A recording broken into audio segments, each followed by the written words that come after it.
It's time to hit social media for our cash tag segment. For that, we'd like to welcome in Landon Swan, the co-founder of LikeFolio.com, and welcome back Fast Market contributor Jenny Horn to discuss Five Below ahead of their earnings announcement after market on Wednesday. Yes, they have earnings post-market Wednesday, like you said. This is a stock, though, that had really strong earnings in 2018, actually, which pushed into their rally in 2019. As of, I think, around May, you saw the stock was up 300% over the last 4 years. So this is a stock that's performed really well, but recently slowed. So it's kind of like what's going on there now. So Landon, what are you seeing in your purchase intent data?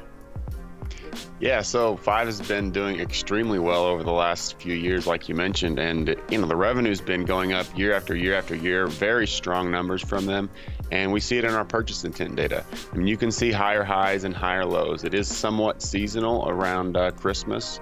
Not sure how many people are getting Christmas gifts from Five Below, but apparently there are some. And yeah, it's doing really strong right now. We're seeing significant growth in purchase intent quarter over quarter and year over year, and this current quarter is off to a great start with the back to school shopping. So really strong stuff out of Five Below, and as you mentioned, it's off a little bit.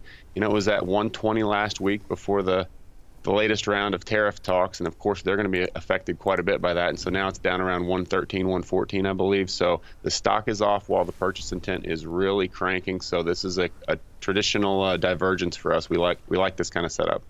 Landon, you guys had a pretty significant divergence in your chart there, but it looks like it's starting to correct itself already. Did we kind of miss the lows on this? Did it move? It's already rallied fairly significantly in the last week or so. Is this one you got to get on before you miss it? It's been, back in April, the stock was 148. So I kind of like to look at where it has been and what, you kind of see this chart and you can see that it's seasonal and it almost looks like the current run up is the next season, but it's not. This hasn't even started yet. We're still a quarter early from that normal season. So when you look at like a year over year chart, this is really on a tear. So Five Below is getting a lot of mentions. A lot of people are talking about going there. It's just been doing extremely well. We see people talking about buying headphones, candy, books, chargers and screen protectors, all kinds of stuff, that little bitty things that cost $5 or less, and it's just a lot of people are going to these stores. I'll send them to my house. I have years and years of the inventory on this stuff. Okay, but I saw a headline that executives basically said they're going to consider offering goods at $5 or above, which Right. to me seems to totally contradict everything this company stands for. It's like Five Below question mark?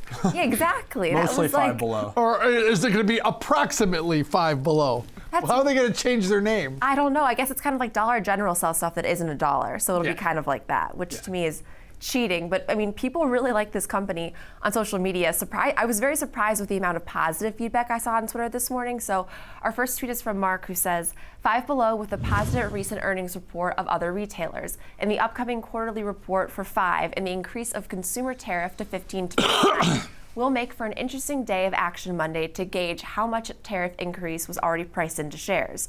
So basically, this company came out last quarter and said the new tariffs didn't hurt their profitability at all. So could this be the same picture now for this earnings report? I think it has a chance to absolutely be that, because remember, some of the new tariffs aren't in yet. They're not really on there. So Everyone's talking about them, everyone's worried about them, but no one's actually gotten tariffs yet, the new set. So I think the fact that these last ones didn't hurt them, which sounds like it's the same message from a lot of these retailers. So I think, so far so good. No, and Landon, I want to build on that as well, because if I look at your data for last year's Q2 18, it's a pretty sizable bar, but of course we see the growth highlighted on your chart here. But we gapped up significantly on this same report last year. So seeing that kind of growth, and we're roughly in the same exact point that we were in terms of stock price, the setup seems to be, pretty positive if what you guys show for consumer purchase intent mentions comes through on revenue. Right, and that's really important. Obviously, we're tracking when people are talking on social media about going into these stores. I will say that Five Below is one of our most predictive companies.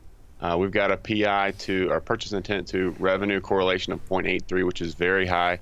And you can see, as you mentioned on this chart, it's up a ton year over year, a lot quarter over quarter, and the current quarter is off to a fantastic start. It's actually sort of a Q4 pace in Q3. So we see this being a very good quarter. If they talk about guidance, we expect that to be very bullish. We've got a lot of positive stuff on this. And Jenny talked about happiness on social media. It's an interesting stat.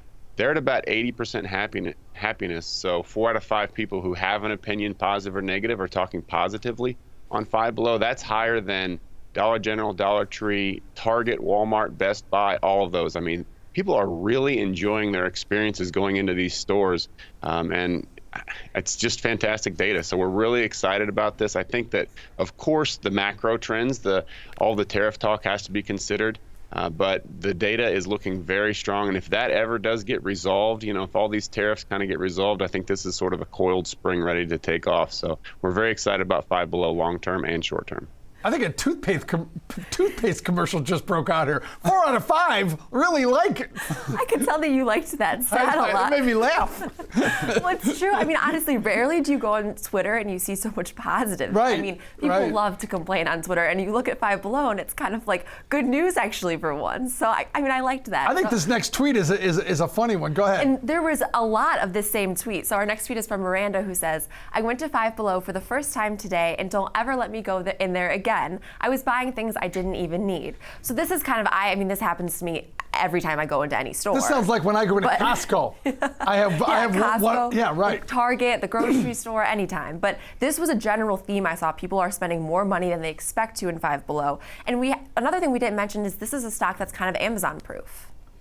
Yeah, absolutely. Because it's not really serving the online consumer, it's serving more rural-based consumers. So this has kind of been avoided by the Amazon effect. The fact that consumers are saying things like this in this second tweet tells me that they've got something, they're doing something right over there. No kidding. I know you shop there all the time, Kevin. What, Five Below? Yeah. Right.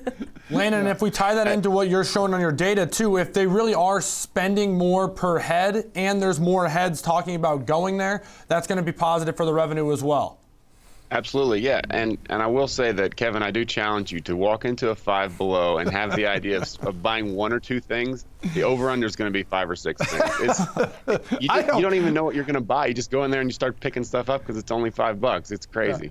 Who knew I needed combs? Oh my gosh, I bought 40 combs. You should go to a Five Below. I agree. But Landon, tying this all together before we let you go here, you guys are super positive on this one from what your data is showing. You mentioned both short-term and long-term. We have earnings after the close on Wednesday as an opportunity to potentially play this in the short term. What would you be looking for, though, for that long-term, more exit point? What would it take for you guys to have to shift the other way? You know what? If the data keeps going the way it is, it's going to take a lot because it just looks so strong. I want to see this testing those April highs again. But if the data continues the way it is, Q3 goes off to the same pace and it continues that way, we see a strong Q4. I want to see the testing those April highs around 148. So I know that's a longer term target and it's pretty high, but right now Five Below looks very strong.